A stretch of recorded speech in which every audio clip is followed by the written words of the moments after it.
Yo nací en San Luis del Palmar en una Navidad de 1932, así que ya soy venerable.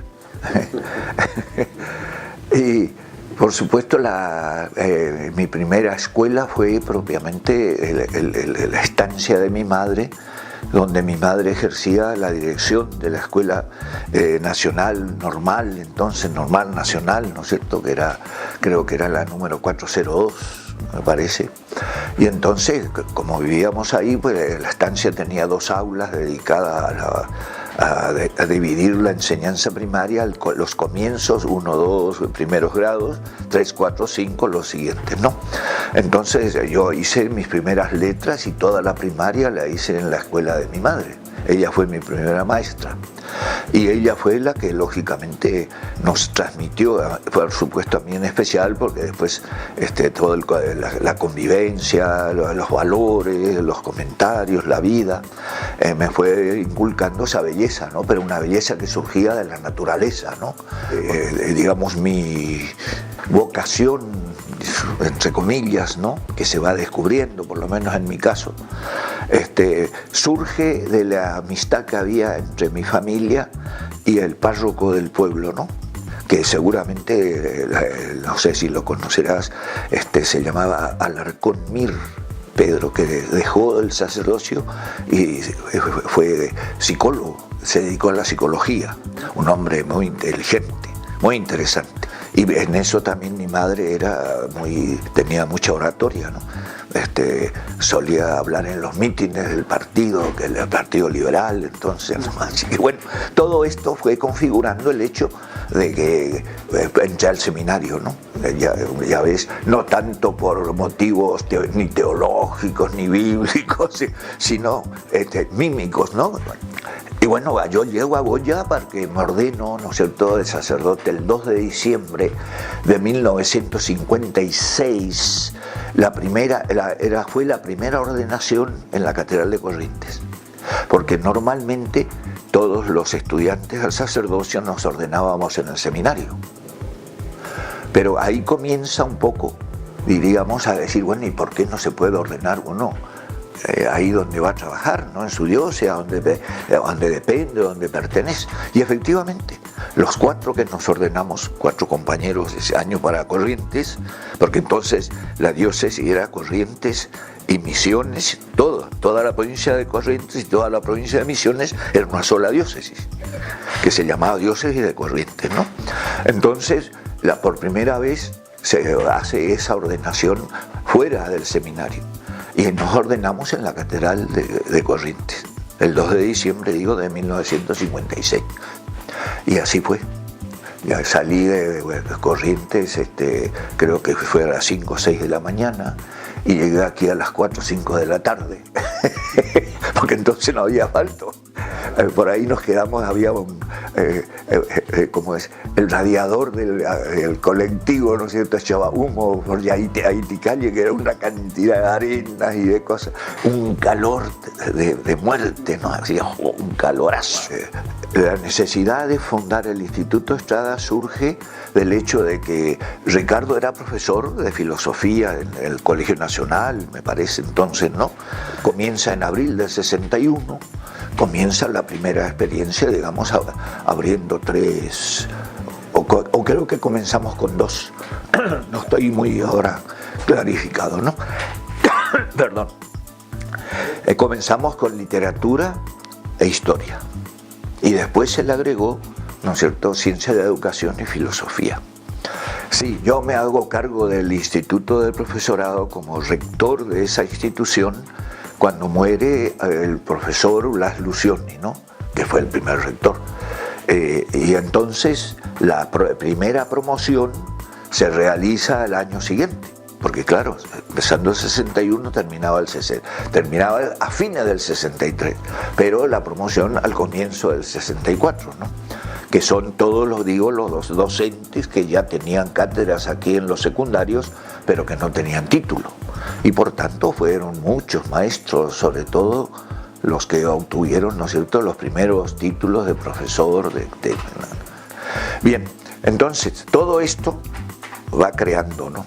Por otra parte, el hecho de reencarnarse en una situación, digamos, social, problemas, etcétera, todo esto de alguna manera lo teníamos un poco vislumbrado, ¿no es cierto?, ya en nuestras tareas, con la pedagogía liberadora de Freire, con la psicología evolutiva de Piaget, etcétera, una serie de cosas que ya íbamos.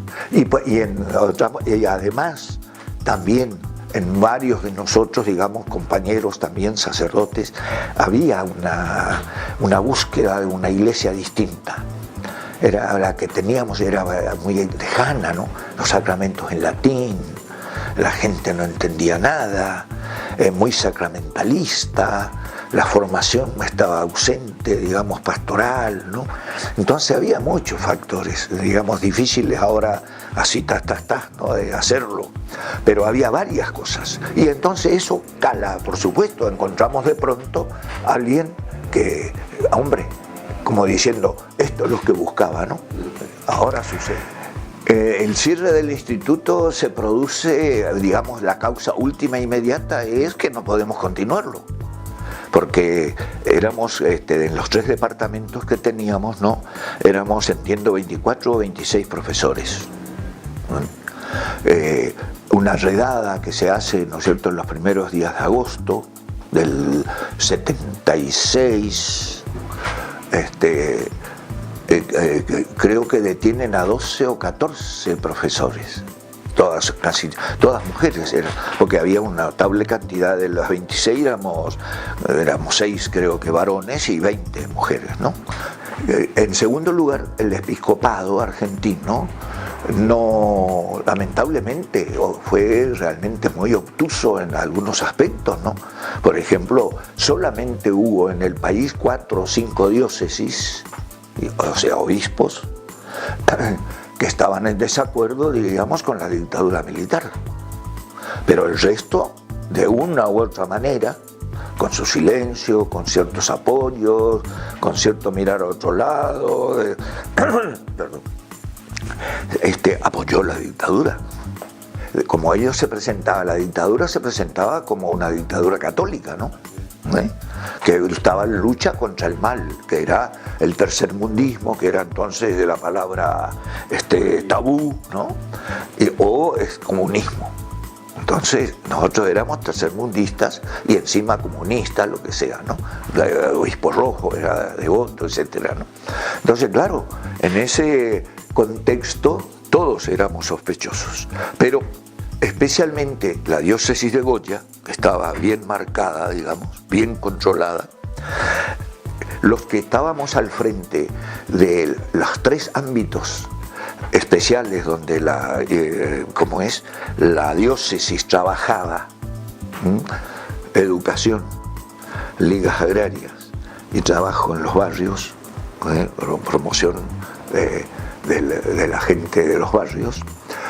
Los 3 que estábamos al frente, Torres, Ramondetti y yo, estábamos en listas negras.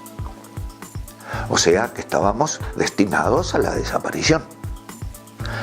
Entonces, afortunadamente siempre suceden en estos casos, ¿no es cierto?, que hay alguien que crea una pequeña grieta en la información secreta y, digamos, nombres no voy a dar porque entiendo que hay algunos que viven aún, etc. Y entonces, claro, inmediatamente él me llamó y me dijo, mira, tienes que dejar la diócesis, tienes que dejar el país. Y entonces, bueno, vino ese familiar, fui a la casa de mi padre, que entonces estaba en Urdinarray, en Entre Ríos, y de ahí me fui a Buenos Aires, pero claro, no podía salir del país porque tenía el pasaporte vencido. Qué terrible, ¿no? Y tuve que ir a Moreno, que estaba la Policía Federal, a renovar el pasaporte. Ese fue el momento más dramático que viví prácticamente antes, ¿no? Suerte, pero bueno, lo había hecho por medio a su vez de otra persona de Buenos Aires que te conocía a algún comisario de ahí. Y ese comisario me atendió muy bien y en un día me dio el pasaporte, me renovó. Claro, tuve que ir 2 veces, ¿no? La ida y para retirarlo. Fueron 2 momentos terribles, ¿no? Esto es lo que sucedió, ¿no? Para que acá no podía quedar porque ya cerramos el instituto. Ya no había nada encima. ¿Qué hacía? Pues estabas en la boca del lobo, simplemente, tarde o temprano la cosa sucedería, ¿no? El último, esto como anécdota final, digamos, de todo esto, ahí habría muchas cosas. Cuando ya estaba yo en el avión, había ya hecho el viaje hasta la esquina de la pista para levantar vuelo, se anuncia, el comandante dice: señores, vamos a esperar acá la visita de vamos a esperar la visita de la Fuerza Aérea del aeropuerto, que quiere controlar los pasaportes de los viajeros, algo así, ¿no? Así que estemos atentos y tengamos un poco de calma, que ya vendrán en minutos. Y bueno, al poco vinieron 3 oficiales que iban recorriendo, ¿no? Entonces, esto es un hecho psicológico. Totalmente. Nada más, ¿no?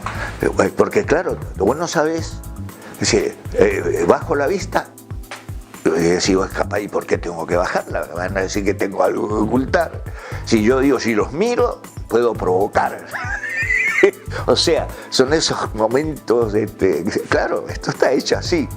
Y de hecho era eso, porque no revisaron ningún pasaporte. Simplemente recorrían. El amedrentamiento. Claro. A ver si alguno de pronto se asustaba y a ese no lo agarraba.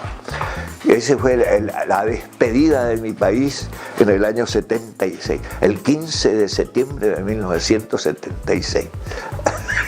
Que un día, tomando un café con ese amigo de él, le dice a él, bueno, yo estaba también, ¿no? Le dice a él: ¿Chino, le gustaría tener una entrevista con el general?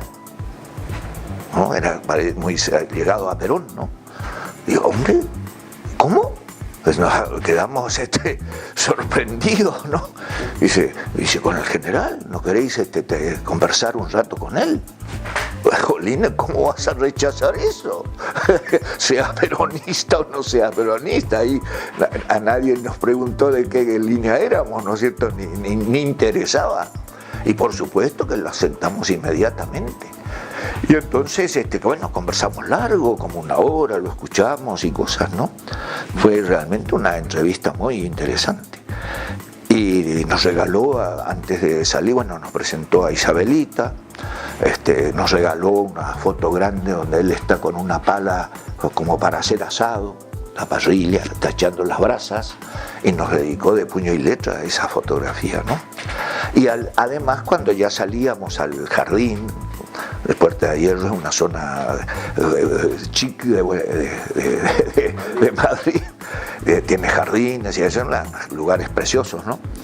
Y entonces, al salir, como yo había llevado mi máquina de foto, le dije: general, ¿nos permite una foto de recuerdo aquí, no? Porque claro, una cosa es tener una foto de él que nos firma, pero de esta entrevista, ¿no? Y entonces, pero ¿cómo no? Dijo. Bueno, pues bien, es evidente que había, si queríamos crear una conciencia evangélica, pues coincidíamos. No quiere decir que ni éramos peronistas, ni a nadie nos pidieron, nunca yo tuve adquisición política, ¿no? Pero claro, concuerdas, porque la política está en todas partes, ¿no? Todas las decisiones en favor del hombre, la comunidad, la situación social, etcétera, necesariamente son decisiones políticas. No quiere decir que sean partidarias, ¿no? Son políticas. Y bueno, pues lógicamente en ese contexto. Ahora, en mi caso personal, diríamos, no puedo negar que lógicamente yo siempre, desde el primer momento del peronismo, aunque entonces era muy joven, ¿no es cierto?, prácticamente un adolescente, sí, mi familia, mi padre fue senador peronista en la época de Velasco, ¿no? o sea, del primer peronismo. Y siempre hubo una gran admiración, sobre todo por Evita, ¿no? Que era una mujer, digamos, de armas tomar realmente, ¿no? Y así, bueno, repartió realmente armas de su lecho, creo, y cosas, ¿no? En fin, pero ese ya es otro tema, ¿no? Por la belleza, siempre estuvo en mí. Lo que pasa es que se fue concretando muy lentamente, porque uno, a medida que avanza, ¿no es cierto?, en la lectura de poetas y de cosas, de literatura, pues te das cuenta que lo que escribe realmente no está a la altura, ¿no?, ni eso. Pero recién lo que edito por primera vez es cuando justamente voy de aquí, que tenía, digamos, escrito en España, y que presento cuando llego, porque justo está convocado en ese momento el premio Boscán. Yo ni tenía idea de qué premio era ese, pero coincidía con la cantidad de versos que pedía, ¿no? Y entonces, pues, un amigo que estaba ahí, que cuando llego a Madrid, porque llego a Madrid estaba en un convictorio, ¿no?, de sacerdotes, como ahí donde vive Francisco, ¿no?, y Casa del Clero.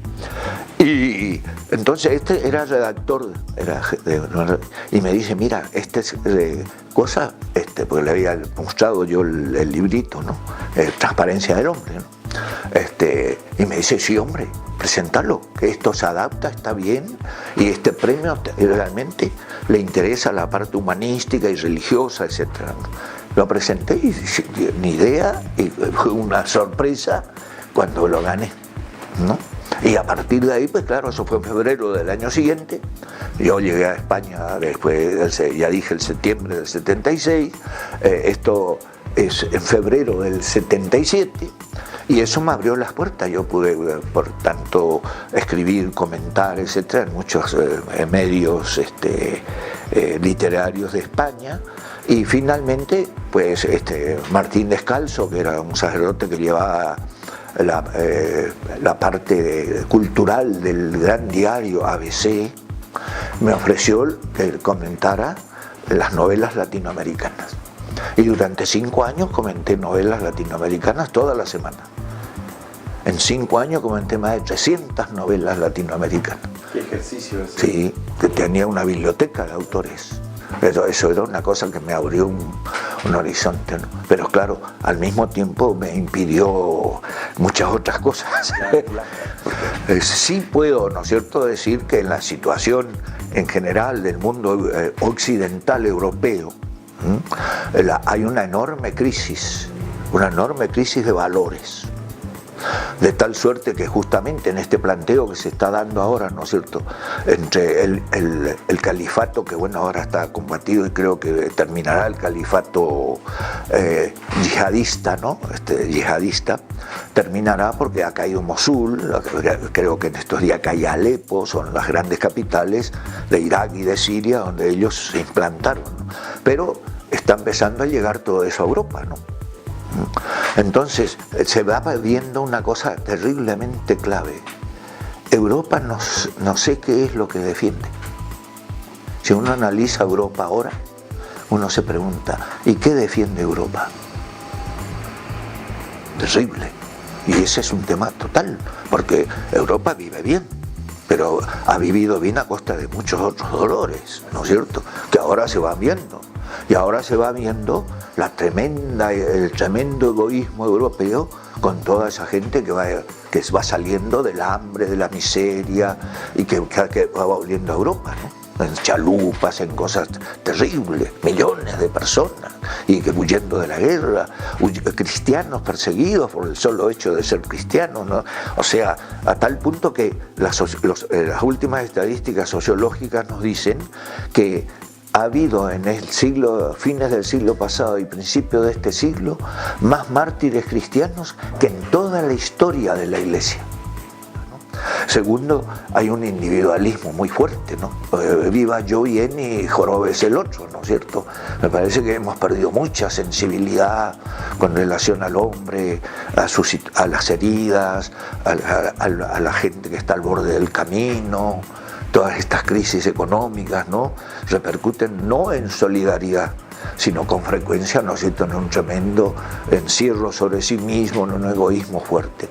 Y creo que esas son dos claves tremendas. Y a nivel religioso, pienso que necesitamos una iglesia mucho más combativa, mucho más evangélica, mucho más cercana al pueblo, eso que tanto pide Francisco, ¿no? O como dicen los teólogos, ¿no es cierto?, la institución sobre el carisma, ¿no? Pero bueno, es que eso es porque no se coloca en el centro a la persona, porque si, por ejemplo, esos célebres discursos del Papa que pronunció en Bolivia, por ejemplo, ¿no? Si tú no centras las realidades cristianas en el hombre, entonces lógicamente o centras en la economía o en la política o en otros valores y perdemos todo, ¿no? Entonces creo que hay varias cosas, ¿no es cierto?, que a mí me gustaría, por supuesto, otra iglesia en la que algún día hemos inaugurado algo, luchado por algo, y que creo que ahora también está todo eso muy apagado, ¿no? Un poco, volvemos un poco a un silencio cómplice o mirar por otro lado. No, en fin, creo que hemos perdido mucho de lo que habíamos avanzado, ¿no?, después del concilio, en aquellos tiempos, ¿no? Estamos retrocediendo un poco, ¿no? En fin, estas serían las tres, digamos, ¿no? El ámbito más global, los valores, la solidaridad y, por supuesto, un poco, hombre, defender ciertas cosas, ¿no? Gritar un poco en el mundo en que estamos, ¿no? Comprometer un poco algo, ¿no?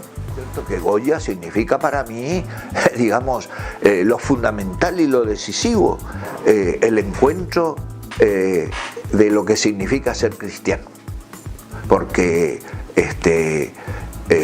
aquí aprendí en el ejemplo, en el testimonio de un hombre concreto que era un verdadero creyente, eso que significa ser creyente, de verdad, cristiano. Por supuesto, un comienzo, ¿no? Siempre nos vamos haciendo cristianos. Y segundo, por supuesto, le debo a Goya, ¿no es cierto?, la alegría de aquella muchachada que siempre sigue resonando en mi vida de hombre y de creyente, que eran esas noches, cuando venían la gente todas las noches a la parroquia con algunas empanadas o pizzas, etcétera, y yo ponía la Dama Juana de vino blanco, Montonero se llamaba justamente. Pero claro, como no podía poner la Dama Juana, ¿no es cierto?, del vino, yo tenía unas botellas de Riesling, esas de cuello largo, eso era como anécdota, ¿no? Y entonces, claro, se había corrido entre ellos diciendo, che, el cura tiene, aunque yo no soy cura, ¿no? El cura tiene, ¿no es cierto?, unos vinos ahí, finos, ¿no? Claro, la botella era Riesling, pero el contenido era de Dama Juana de Villacaroya, Montonero. Pero bueno, lo que importaba no era el vino, y eso, ¿no? Pero eran las noches de discusiones, de cambios de ideas. Era genial, porque claro, nosotros terminábamos el instituto a las 11 de la noche, ¿no? Y después ahí hasta las 2, 3, a pesar de que después a las 6 había que estar arriba, ¿no? Pero bueno, éramos jóvenes, teníamos otro ideal, y eso es lo que queda, ¿no? Eso, ¿no? Y por eso cuando a mí varias veces me propusieron decir, ¿por qué no vuelves? Y qué sé yo, y volvemos a trabajar. No, es que no volvemos a trabajar en lo mismo. Nunca se vuelve realmente a repetir la historia, ¿no? A pesar de que dicen que podemos repetir la historia, la repetimos en valores, en distorsiones, en lo que sea, pero nunca la misma situación. Y por eso pudimos hacer esas cosas entonces. Ahora estamos en otro contexto que habrá que trabajar de otra manera, etc. Las nostalgias quedan para el corazón, pero no quedan para la realización, ¿no es cierto? Gracias.